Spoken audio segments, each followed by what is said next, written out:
What's up everybody, it's Sean here and I'm really excited to give you guys my review of the Aimé Dore collaboration with New Balance on this T500 in the white and green colorway. Today's video is brought to you by Move Insoles.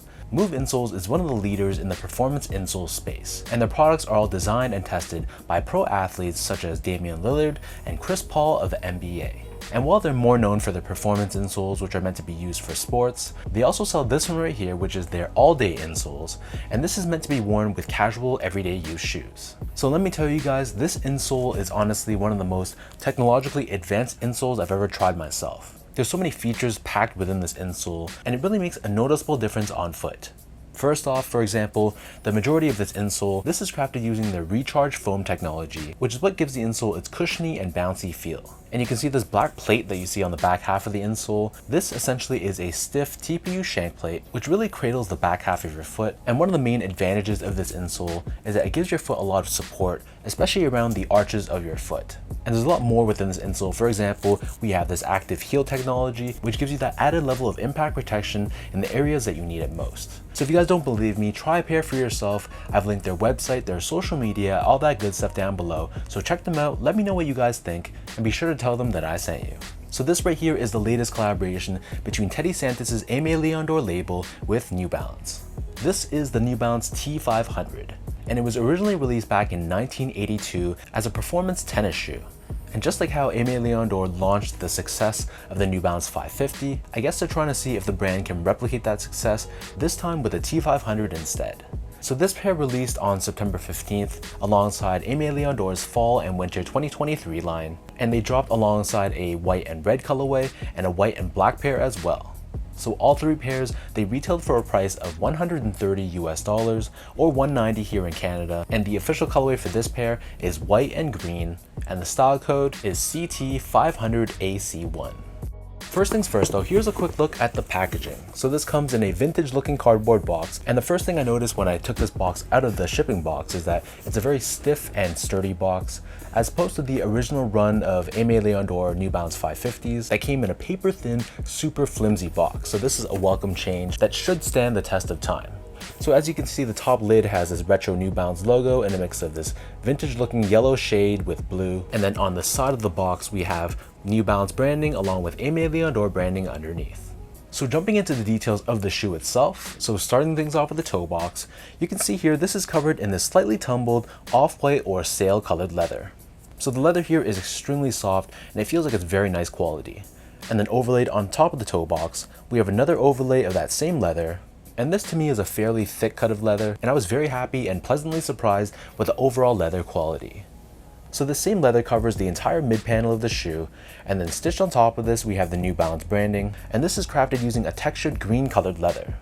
Moving downwards, we have more of that slightly tumbled off-white leather, and we have another layer of this leather surrounding the bottom of the heel. And then on the top of the heel, we have more of that textured green leather, and we have New Balance branding pressed onto the right shoe and ALD branding pressed onto the left shoe. In terms of laces, so surprisingly, these only come with one lace option. So this is just your typical flat style cotton lace, and then underneath this, the tongue is entirely constructed out of this synthetic leather. So it's a bit of an interesting choice that they opted for a synthetic leather here instead, which I thought was a bit of a missed opportunity. But either way, on the very top, we have this rectangular tag with ALD, New Balance, and T500 branding woven in a mix of green and white. The top portion of the inner collar of the shoe, this is covered in a synthetic green colored leather, which gives the shoe a bit more of a premium feel and finish. And then taking a look at the insoles, so these come with the exact same insoles that the New Balance 550s come with. So you can see it's a double stacked insole.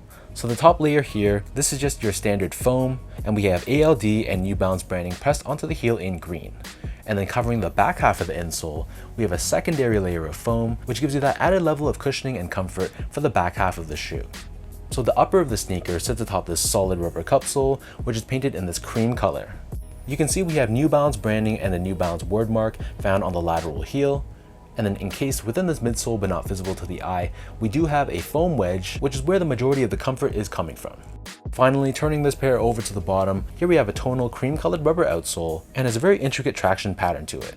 So we have this wavy style traction pattern that runs from heel to toe. We have this circular pivot point on the forefoot along with the New Balance logo visible right in the center. So that breaks down the look and the construction of these New Balance T500s.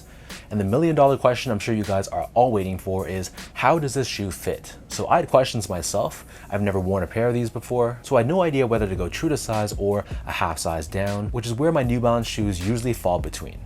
So my foot measures as a true size 10, slightly on the wider side. Without knowing any better, and because this is a made in Vietnam shoe, not a made in US shoe, I took a chance and got these in a size 10. So going true to size in this pair, I felt like it fit pretty well, but the shoe does run a little bit on the longer side.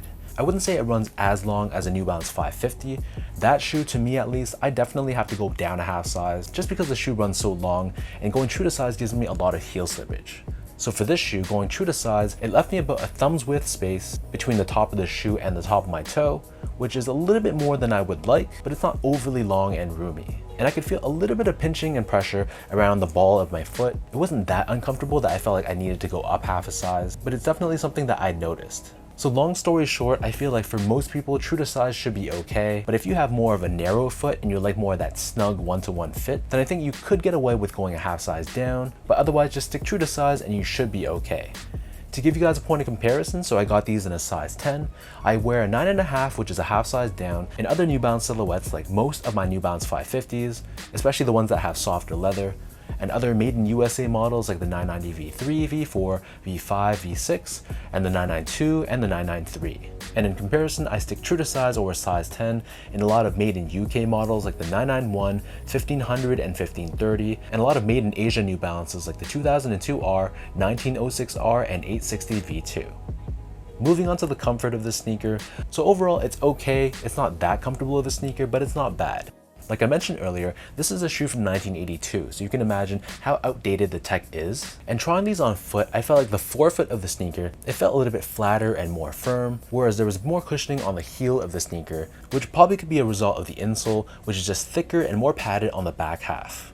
And I don't know if it's just me, but I noticed that the fit of the shoe was a little bit strange. And I don't know if this is again due to the fact that the insole is more padded on the back half, but I felt like the back half of my foot, it sat almost a little bit too high off the shoe, which made me feel like I was gonna slip out of the sneaker because my foot was sitting so high. So I almost wish that there was another extra eyelet to really help lock down my foot, or conversely, if they could carve out a bit of the midsole on the back half so that my heel could sit a little bit lower. That way I would feel a little bit more secure and locked in. But anyways, long story short, aside from that fitment issue aside, I felt like the shoe had some level of cushioning and comfort, especially on the heel, and I felt like it had more cushioning than, for example, a Nike Dunk, but it's not going to be a sneaker that you try on and you're going to feel like it's very, very comfortable. Finally, in terms of the quality and the craftsmanship on this shoe, so this is where the shoe really excelled. So first off, material quality was very, very good. Like I mentioned earlier, the leathers used on the shoe, aside from the synthetic leather used on the tongue and the inner collar, this to me was very impressive. You can tell that it's a very genuine, high quality cut of leather as far as a New Balance made in Asia sneaker goes. So this was really, really impressive. And the overall build of my shoe was pretty flawless. I didn't notice any stitch issues, no glue stains, the paint job was good, the panels were lined up and they looked consistent. So holding these in hand, they really feel more of a premium and elevated sneaker, especially when you compare it to other GRs from other brands, for example, a Stan Smith. This to me really feels like you get a lot more value for your money.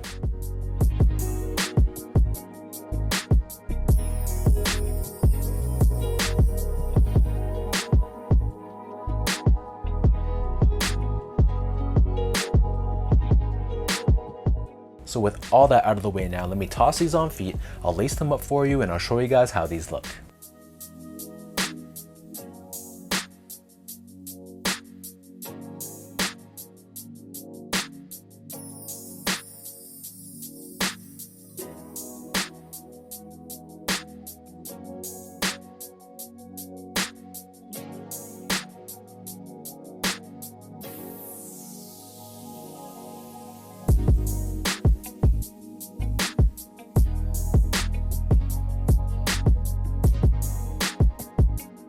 I know this shoe isn't going to be for everyone.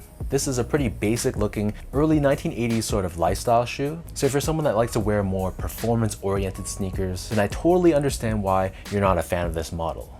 But for people that just want one of those no nonsense, no frill sneaker that they can just leave by the door and wear just to run errands, or if you just want something that's just not overly loud and in your face, then I think this is a very solid option from New Balance. It still has a bit of that hype factor being a collab with ALD. I would only imagine New Balance is going to flood the market with other colorways of GR T500s. So if you're one that cares about the hype and a little bit of that exclusivity, then again, I think this would be a solid addition to your collection. And as far as the 3 colorways go, for me, the green was the obvious choice. This is the quintessential ALD look, but I have to say the black pair really caught my eye. I was kind of debating between the green and the black for a second there, because obviously black and white sneakers, that literally goes with anything. But ultimately, I decided to settle with the green pair, and as of right now, it looks like the red pair has completely sold out on ALD's website, so maybe I'm in the minority and the red one was the more popular one. Either way, there's real no losers in this collection. So drop a comment down below to let me know what you guys think about this ALD New Balance T500 in this white and green colorway. What are your thoughts on the silhouette and this colorway? Is this a shoe that you would pick up for yourself? Are you not a fan of this early 80s sort of look? Either way, regardless of how you feel, drop a comment and let's talk about it. And as usual, if you guys enjoyed watching this video, be sure to like, comment, and subscribe to my channel if you haven't yet. I'm so close to 150k subscribers, so thank you to each and every single one of you. Appreciate the love and support. If you guys want to follow me on Instagram, you can find me there at esco8. You can check out my X account, formerly known as Twitter, at sean.go spelled out, and visit my website at seango.ca. So thank you everyone for watching. Hopefully you guys enjoyed this review, and I'll catch you guys all in the next one.